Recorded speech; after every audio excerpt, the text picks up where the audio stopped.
வலிமை பலியே வலிமை பலியே தோழா வலிமையப்பா, படைத்தவனுக்கும் பாமரனுக்கும் வலியேதான் பெரு வலிமையப்பா. வலியே வலிமை ஊடக நண்பர்களுக்கு வணக்கம். இன்று நமது சிறப்பு நேர்காணலில் வலியே வலிமை மக்கள் கட்சியினுடைய நிறுவன தலைவர் தோழர் சீலன் அவர்களை சந்திக்க இருக்கிறோம். வணக்கம் தோழர்.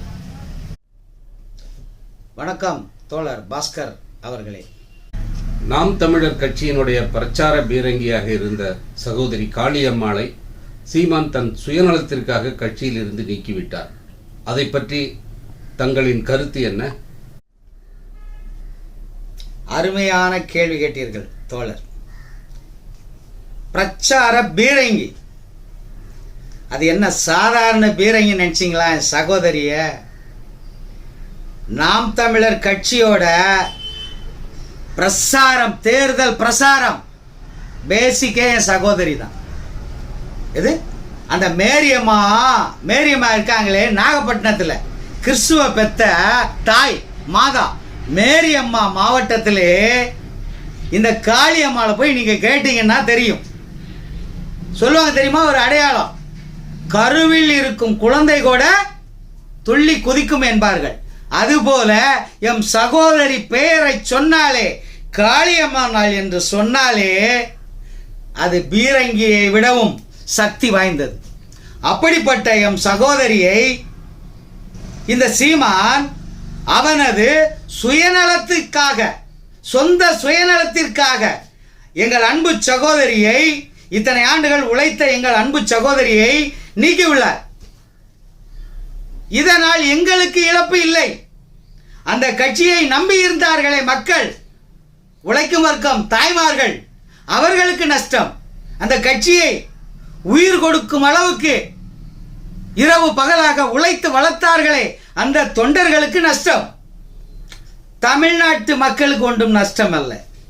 ஏனென்றால் சீமான் போன்றவர்கள் ஆட்சி கட்டலில் அமரக்கூடாது என்பது விதி.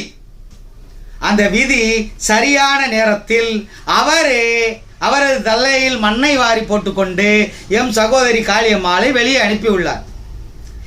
தமிழ்நாட்டில் எந்த மாவட்டத்தில் கேட்டாலும் சரி, சகோதரியை பற்றி கேட்டாலும் சரி, அவர்களா அன்பாக, அருமையாக, அனைவரையும் மரியாதையாக, மிகச் சிறந்த சொற்களால் பேசக்கூடிய ஒரு அன்பு சகோதரி என்றொரு நிலைப்பாடுதான் உள்ளது. ஆனால் சீமா உன்னை பத்தி அப்படி இல்லை. அன்பு சகோதரியை நாங்கள் அன்பு சகோதரி காளியம்மாள் என்று சொல்கிறோம். ஆனா உன்னை என்ன சொல்றான்? எல்லே சீமான், ஏன் நீதான், உன்னுடைய வாயில் இருந்து வர்ற சொற்கள் தான். நீ மாத்திக்கோ, நீ திருத்திக்கோ, நீ திருந்தணும். உன் வாயில் இருந்து வரும் சொற்கள் எதிரில் இருப்பவர்களை என்று நீ அண்ணனாக, தம்பியாக எங்களை மதித்து மரியாதையான சொற்களால் நீ பேசுகிறாயோ? நீ என்ன பேசுற? நான் இவங்கள பேசல, முதலமைச்சரை பேசினேன், திராவிடர்களை பேசினேன், தெலுங்கர்களை பேசினேன். ஏன் அவங்க எங்க சகோதரர்கள் இல்லையா? இந்த மனித குலத்தை, இந்த மக்களை, இந்த உழைக்கும் வர்க்கத்தை ஒருவரை கூட நீ தவறான சொற்களால், வார்த்தைகளால் சொல்லக்கூடாது. நீ திருந்த வேண்டும். நாங்கள் ஆசைப்படுவது அதுதான். மாற்று அரசியலை. உன் தம்பி யாரு?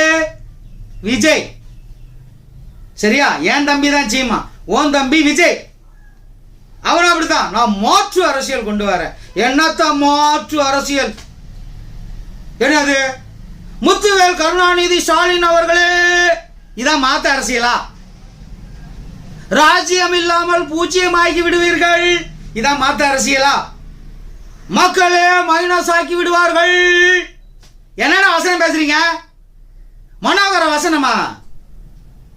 அதெல்லாம் நீங்க பேசினா செட் ஆகாது. அதுக்கெல்லாம் அது வேற தலைவன். அது நடிகர் திலகம் சிவாஜி பேசினா தான் சரியா இருக்கும். நீங்க எல்லாம் பேசினா சரியா இருக்காது. முத்துவேல் கருணாநிதி ஸ்டாலின் அவர்களே, என்னத்த அவர்களே இவர்களே, அவர் கை சொரைக்காய் மாடா வச்சிருக்கோம். அவர் எத்தனை தலைமுறையா, எத்தனை தேர்தல்ல நின்று ஜெயிச்சு மக்கள் ஓட்டு போட்டு முதலமைச்சர் ஆயிருக்காரு. ஏன்னா நீ ஒரு கவுன்சிலர் ஆயிருக்கியா? உன் தம்பி விஜய் ஒரு கவுன்சிலர் ஆயிருக்கானா? என்ன உங்க மாத்து அரசியல்? என்ன மாத்து அரசியல்? இந்த மாட்டு மோத்திரம் குடிக்கிற கும்பல் கூட சேர்ந்துக்கிட்டு மாட்டு அரசியல் பேசுறீங்க நீங்களாம். அப்படியா? அதை குடிச்சா அறிவு வளர்ந்துருமோ? உடனே ஜெயிச்சிருவீங்களோ? தம்பி, எங்களுக்கு இந்த மாற்று அரசியல் நீங்க சரிப்பட்டு வர மாட்டீங்க. ஆனால் எம் உழைக்கும் வர்க்கம் ஒரு மாற்று அரசியலை எதிர்பார்க்கிறது. உண்மைதான், திராவிட கட்சிகள் 18 வாரியங்கள் வச்சு எங்களுக்கு இன்னைக்கு வரைக்கும் உழைப்பின் உரிமை தரல. இதை நான் ஒத்துக்கிறேன். சரியா? அப்படி இப்படின்னு ஏதோ ஒரு பிச்சையை போடுறாங்க வாரியம் வச்சுக்கிட்டு, இதையும் நான் ஒத்துக்கிறேன். ஆனால் ஓரளவு இந்த இந்தியாவிலே ஓரளவு தலை சிறந்த மாநிலமாக இன்று தமிழ்நாடு உள்ளது. அதையும் நாங்கள் பாராட்டி தான் ஆகணும். ஆனால் ஆட்சி அதிகாரத்துக்கு வர்றவங்க கிட்ட எங்கள் கோரிக்கையை கொடுக்குறோம். அன்னைக்கு ஜெயலலிதா மட்டும் கொடுத்தோம், ஓரளவுக்கு எல்லாம் பண்ணி தந்தாங்க, மீதி பண்ணி தரேன்னாங்க. அதுக்கெல்லாம் அவங்கள முடிச்சிட்டாங்க. அது ஒரு மர்மம் இருக்கு. இந்த முடிச்செல்லாம் அவுப்போம். 2026 தேர்தல் களம் நெருங்கட்டும். நான் 10 வருஷம் ஏடிஎம்கேவில் இருந்திருக்கேன். அவிழ்க்காத முடிச்சுகள்லாம் இருக்கு. இந்த மர்மம், இந்த நீட்டு ரகசியம் இருக்கு பாரு, இந்த நீட்டு ரகசியம் மாதிரி அது ஒரு ரகசியம் இருக்கு. உடைப்போம். 2026 தேர்தல் கிட்ட வரட்டும். நீ எங்க அம்மாவுக்கு எப்படி கூச்சா தூக்குனான்னு எங்களுக்கு தெரியும்டா. நீ என்னவோ நீ எங்க அம்மா இறந்து போயிட்டாங்கன்னு பேசிக்கிட்டு அழைக்கிற. யாரெல்லாம் செத்து போயிட்டாங்களோ அவங்களெல்லாம் நீ திட்டுவ, உயிரோடு இருக்கிறவங்கள திட்ட மாட்டேன். செத்து போனவங்களா பார்த்து திட்டிக்கிட்டு. சரியா? அதே மாதிரி உனக்கு ஒன்று சொல்றேன், கேட்டுக்கோ. முடிஞ்சிச்சு. இந்த புஷு வானம்னு சொல்லுவாங்க, கேள்விப்பட்டிருக்கியா? புஷு வானம். சரியா? அந்த புஷு வானம் அப்படி லேசா திரிய பிச்சுட்டு அப்படி லைட்டா பத்த வச்சோன்னு வச்சுக்கோ, புசுக்குன்னு பேர். அந்த மாதிரிதான் நீ 2026 தேர்தலில் என் சகோதரி பிரசார பீரங்கி இல்லாம இந்த கோயம்புத்தூர்ல இருந்து புதுசா ஒரு பேச விடுற. ரைட்டா? அண்ணன் பொண்ணு வீரப்பன் பொண்ணு அவளும் பேசுவா. பெண்களை பத்தி தப்பா பேசும்போது சிரின்னு சிரிக்கிற. அவ போய் நாளைக்கு ஓட்டு கேட்கும்போது சொல்லுவாங்க, தாய்மார்களே சொல்லுவாங்க, இவங்களெல்லாம் நம்பி எங்கள் அன்பு சகோதரிய உன் சுயநலத்துக்காக, தம்பி நீ எதுக்காக எங்கள் அன்பு சகோதரியை கலட்டி விட்ட, கட்சியை விட்டு ஒதுக்கி விட்ட, எல்லாம் எங்களுக்கு தெரியும். இதையும் ஒரு நாள் உடைப்போம். சரியா? இந்த ரகசியங்களும் ஒரு நாள் உடைக்கப்படும். மக்கள் முன்னிலையில் உடைக்கப்படும். இழப்பு உனக்கு தான். பிரசார பீரங்கியான எங்கள் அன்பு சகோதரியை நீ கட்சியை விட்டு நீக்கினதுக்கு நீ வருந்துவாய் அல்லது நீ திருந்துவாய்.